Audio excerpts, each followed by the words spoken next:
Before I start this video, I'd like to give a shout out to the sponsors, Prime Activewear. Prime Activewear has a variety of clothes that range from hoodies to tights for females when they work out. They also have workout shirts like tank tops, and they also have some accessories like a water bottle that compresses. Yes, it is really nice. You can see some of the products on the screen right now. And if you're not convinced, you could use my promo code MUSTARD15 to get 15% off of your first purchase. So make sure you do that after watching this video. The links are down below in the description box for their website. Now, without further ado, let's get on with this video. With 2019 coming to a close, not only do we close the year, but we also close the decade of the 2010s. And in this video, we are going to go over the top 10 players of this past decade. I've seen so many lists, some good and some really bad, but I had been sitting back and I had been watching all these videos and these articles talk about the top players of the league over the past 10 years, and I just waited until this time to drop my list because it is the 30th and it's officially over. Because let's be honest, it's been a pretty long decade in the NBA. We've seen so much, and now it is time to discuss who the top 10 players have been over the past 10 years. But I would like to put out a disclaimer before I start this video that this is my personal opinion, and if you differ from my opinion, let me know in the comment section. Also, drop a like down below if you enjoyed this video, because this will be one of my more interesting videos. And if you like videos like this, let me know also in the comment section, and hit that subscribe button down below so you can join the family and hit the bell to be notified after each and every single video that I post. But without further ado, let's get on with this video. Coming in at number 10, we have DWade. Now, DWade may not be statistically dominant like some other players on this list will be, but during the 2010s, DWade was a very valuable player in the NBA, as he did lead the Miami Heat in the 2010 season, and also eventually joined with LeBron James and Chris Bosh to create one of the greatest teams of all time in the Miami Heat Big Three. And I understand that DWade may not be as statistically dominant as other players that we will see on this list, and some players that were even left off, but being a second option on one of the greatest teams of all time, also helping them win 2 championships, and also having a pretty good finals performance in the 2011 year. I think a lot of people do forget that because LeBron did choke against the Mavericks, but people do need to understand that if the Heat had won that series, DWade would have been the finals MVP, and who knows what would have happened in NBA history had that have gone down. But that is an if. DWade is a 2-time champion in this era, multiple-time All-NBA performer, and was a great defender during those earlier years in the Miami Heat Big Three that a lot of people do casually just overlook. And for those reasons alone, I do have DWade at the number 10 position. Dirk Nowitzki is definitely one of the more underrated players in NBA history, and his contributions towards the 2010s is very forgotten. A lot of people forget that in the 2010 season, he led the Mavericks to a 55-win season, and in the next year where he did win the championship, they won 57 games. And that was a roster that really consisted of Dirk and a bunch of other quality role players, and some of them were even in the starting lineup. Don't get me wrong, not saying that those players were necessarily bad, but let's be honest, they had a role and they played their role very well. And Dirk Nowitzki led that team to 3 50-win seasons during the 2010s that I just don't know why people don't talk about. And Dirk Nowitzki over the course of 2010 to 2015 was a 5-time All-Star, and during that time averaged 21 points and 7 rebounds on nearly 50-40-90 shooting splits. And I mean, we all know that when you couple that with the 2011 finals run, I mean, come on guys, that's literally one of the greatest impacts of this decade that a lot of people need to consider when you're ranking the top 10 players, considering the fact that he's one of the finals MVPs over the past 10 years, led a team over the Lakers that had just went back-to-back, also beat the Oklahoma City Thunder, and eventually beat the Miami Heat Big Three. I mean, that is a very, very great resume to put on a guy like Dirk Nowitzki, and considering all the other accolades that he does have in combination with this one run alone, I think that should deserve him a spot on this list. Now, I'm not gonna lie to you guys, Anthony Davis was a really tough player to put on this list. Now, I know his accolades do speak for itself, as in this decade he was a 6-time All-Star, a 3-time All-NBA performer, and a 3-time All-Defensive Team performer, and also leading the league in blocks on 3 separate occasions throughout the 2010s. I mean, that is a very stacked resume for any player, and considering the fact that he's only 26, it only makes it that much more impressive. But I gotta be honest with you guys, he cannot be any higher on this list simply due to the lack of postseason success. I mean, only 2 playoff appearances and only making it out of the first round once. I understand that that is not entirely on him, but I can't give you credit for what you can do. I can only give you credit for what you actually did. But despite the lack of postseason appearances, he does have one of the greatest series that I have ever witnessed in my life against the Portland Trailblazers, beating that team and sweeping them in a very surprising upset. Not saying that a lot of people didn't see the Pelicans winning that series before it started, but a lot of people did not see it going down the way it went down, and a lot of that is due to the dominance of Anthony Davis. So I do have to give him credit where it's due for even the small amount of postseason success that he has in comparison to his counterparts, hence him being on this list. Chris Paul has had one of the greatest careers that we have ever seen, and over the course of the 2010s, he has proved it time after time after time. I mean, literally, whether it's the year that he had in New Orleans in the 2011 season, where he led that team to a 46-win record and had one of the greatest performances of his career against the Los Angeles Lakers that year, or you could go to another year, like the 2015 season where he beat the San Antonio Spurs in 7 games, him along with other players on the Clippers, don't get me wrong, but he hit one of the most clutch shots of his career in that series, and a lot of people just thought it was his time to win a championship. I mean, that picture of him and Tim Duncan hugging and Duncan basically saying, "It's your time to win now," a lot of people thought the Clippers were on their way to win a championship, and though that obviously didn't happen, and we know how it ended with them blowing the 3-1 lead to the Rockets, no need to refresh our minds there. But let's be honest, Chris Paul in the 2010s was still one of the best point guards that we will ever see. I mean, I don't think I have to go through all of Chris Paul's accolades over the past 10 years to show you guys how great he has been. This is a guy that plays both sides of the ball. I believe he had 4 straight years of leading the league in steals, which is just ridiculous. One of the best facilitators that we have ever seen in NBA history. And even when you ask him to step out of his comfort zone, he can hit the 3 ball, he can score just as good as anybody, get to his spots on the mid-range game. I mean, he can literally do everything that you want from a point guard. And though he is not a champion and only has 1 conference finals appearance, you do have to give him credit for where it's due, and he consistently made the playoffs year after year after year, whether it was the 1 year in New Orleans or the many years that he had with the Los Angeles Clippers. This is a guy that consistently saw postseason appearance after appearance after appearance, and for Chris Paul, where credit is earned, it has to be given. Russell Westbrook. Now, a lot of people think I really hate this guy, and I don't.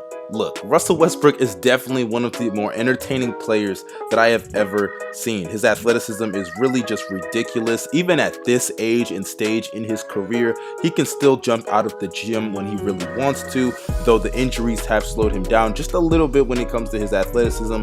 Over the course of the 2010s, I've seen this guy do some ridiculous ass shit. I mean, obviously, let's just start off with the fact that he averaged a triple-double, and we have not seen that since the days of Oscar Robertson in the 60s. He also led the league in scoring on 2 separate occasions, one in 2015 and the other time in 2017. And both of those years, obviously, we will remember the 2017 year more because of the triple doubles, but I think a lot of people do forget that 2015 season because the Oklahoma City Thunder did not make the playoffs. But Russell Westbrook did suffer from injuries that cost him to miss the first part of the season, and KD was out. So I think that just makes that year even more incredible considering their record and the fact that they didn't even make the playoffs in that tough Western Conference. I mean, it just makes that season more impressive in my personal opinion, even if they didn't make the playoffs. And honestly, his body of work just speaks for itself. Multiple time All-Star, multiple time All-NBA performer, even though he did not win any championships, does have a finals appearance with Kevin Durant in the Oklahoma City Thunder in the 2012 season. I mean, this guy has been phenomenal. Even though I criticize this guy, he is still one of the greatest players, not only of the 2010s, but in NBA history. James Harden is basically a gimme for a top 5 player of this decade. This is a guy that basically, since he's been traded from the Oklahoma City Thunder, has been one of the greatest scorers in NBA history. From 2013 to 2019 with the Houston Rockets, he's averaged 29 points, 8 assists, and 6 rebounds, as well as 2 steals, while shooting around 44% from the field, 36% from 3, as well as 86% from the free throw line. This guy is a master at drawing contact, whether it's from the three-point line or in the paint. He's one of the greatest passers at his position that we have ever seen. And even on the defensive side of the ball, even though I would label him a below average defender overall, I have to give him credit where it's due, because in the paint, he's actually pretty strong and can defend some players whenever they're backing him down due to that strength. And even when it comes to his on-ball defense, I still would label it below average, but he is really good at anticipating steals, and he has shown much more improvement from the days of just not playing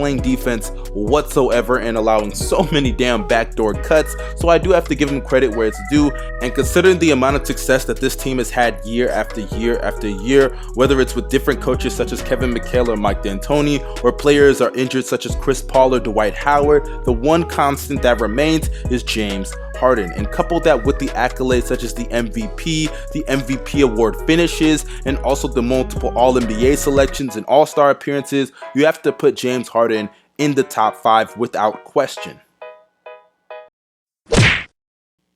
Now, Kawhi Leonard is a very tricky one to judge when you're looking at the 2010s. A lot of people like to discredit Kawhi Leonard because he played with the San Antonio Spurs and had a really good team, which led him to becoming a Finals MVP earlier on in his career in the 2014 season, which he did have a pretty good year. I don't know why a lot of people discredit that year. He was really good in that season in his 3rd year, where he averaged 13 points and 6 rebounds on 52% field goal shooting, 38% from 3, and 80% from the free throw line. But when you look at what he did in the NBA Finals against LeBron James, playing elite defense, and LeBron James basically putting up empty stats in garbage time that a lot of people should look into, because he played amazing defense when you actually watch the plays that he defended LeBron. And even in the NBA Finals, though he did average only 17 points, in the last 3 games he was a 20-point per game scorer and shot the ball ridiculously efficient. And I do understand why he won the Finals MVP, because he was the best player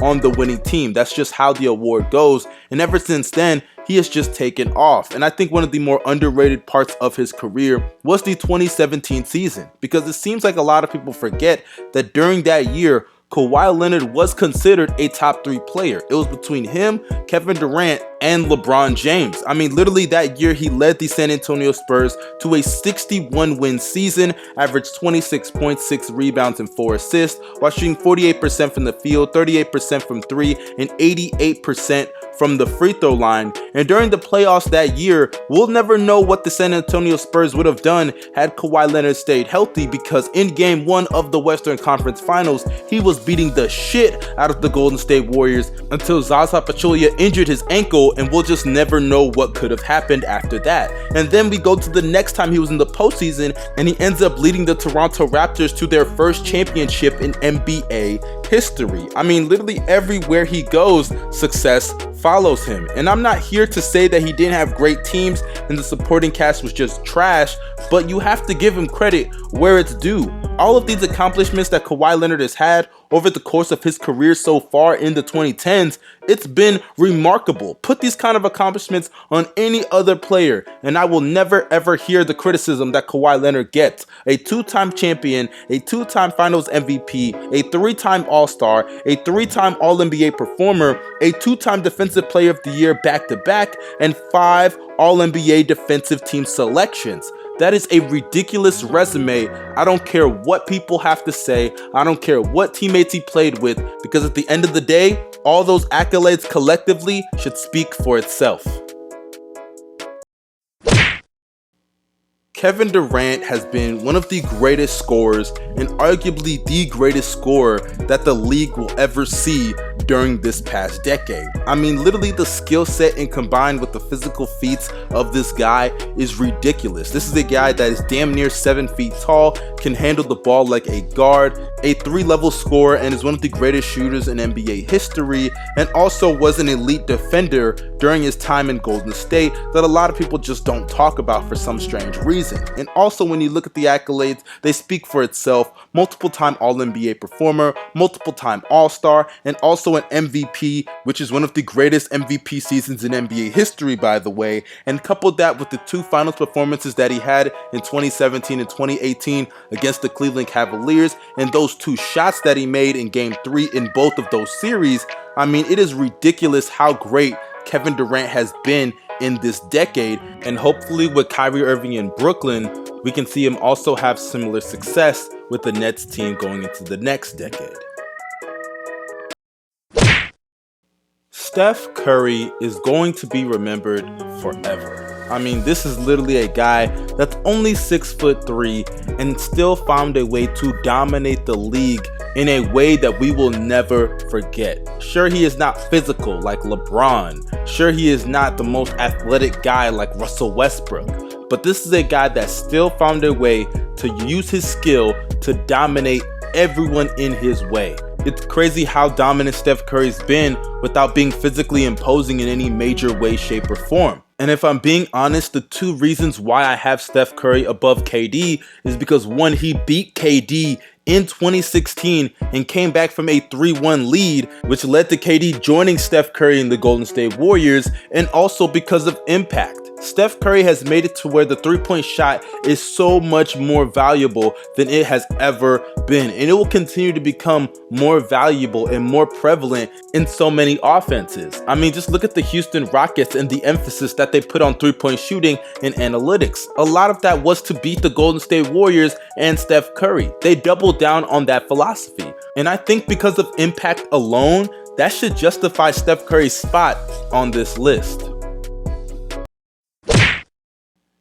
I mean, come on guys, was there really ever any debate about who was going to be number 1? I mean, a multiple time MVP, multiple time champion, multiple time All-NBA performer. I mean, I don't have to read all of his accolades. His name speaks for itself. He's LeBron fucking James, arguably the greatest player in the history of the game of basketball, number 1 without question. Don't think I have to really give an in-depth explanation because let's be honest here, this is a guy that consistently year after year proves everybody why he is arguably the best player that we have ever seen. I mean, the guy's literally at the age of 35 right now, and he's arguably the best player in the world. That should be enough of an explanation as to why he's number 1 on this list. But yeah, that should conclude this video, you guys. Make sure you comment your opinions down below. If you disagreed with any of my selections, let me know in the comment section. Also, you guys, make sure you drop a like down below so I can keep making content just like this video, and make sure you hit that subscribe button so you can join the family and hit the bell to be notified after each and every single video that I post. It's your boy Young Mustard signing out. Peace.